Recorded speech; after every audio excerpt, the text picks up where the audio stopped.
आइए फिर से स्वागत है आपका एक बार हमारे यूट्यूब चैनल ऐसे भक्ति अड्डा में।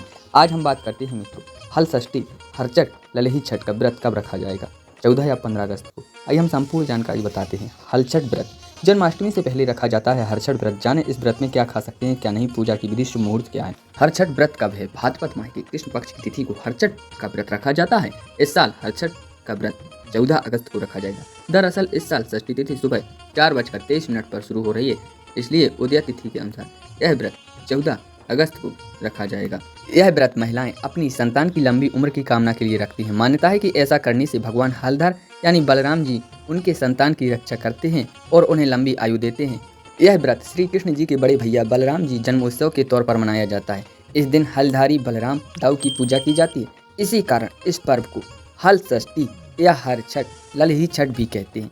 इसलिए इस व्रत में हल का जोता हुआ नहीं खाते हैं, इसलिए इस व्रत में कड़े नियमों का पालन भी किया जाता है। भाद्रपद कृष्ण षष्ठी तिथि समाप्त होगी 15 अगस्त को सुबह के समय 2:07 तक।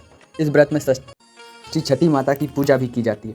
उन्हें 7 प्रकार का अनाज का भोग लगाया जाता है। उन्हें बांस से बनी टोकरी में लाई, महुआ, चने और पूजन में चढ़े फलों को बांटा जाता है। इस व्रत में कड़े नियमों का पालन किया जाता है, इसलिए इस दिन महिलाएं हल से जुती भूमि पर नहीं चलती और ना ही हल से जुता हुआ कुछ खा सकती हैं। इस दिन व्रती महिलाएं महुआ पेड़ की डाली का दांतों ने स्नान कर व्रत रखती हैं। इस पूजन की सामग्री में बिना हल जोते हुए जमीन से उगी हुई धान का चावल, महुआ के पत्ते, धान की लाई, भैंस का दूध, दही व घी आदि रखते हैं। इसके अलावा इस दिन गाय के दूध व दही का इस्तेमाल भी नहीं करना चाहिए। कई जगह आंगन में झरबेरी, पलास और कांसी की टहनी लगाकर पूजा की जाती है।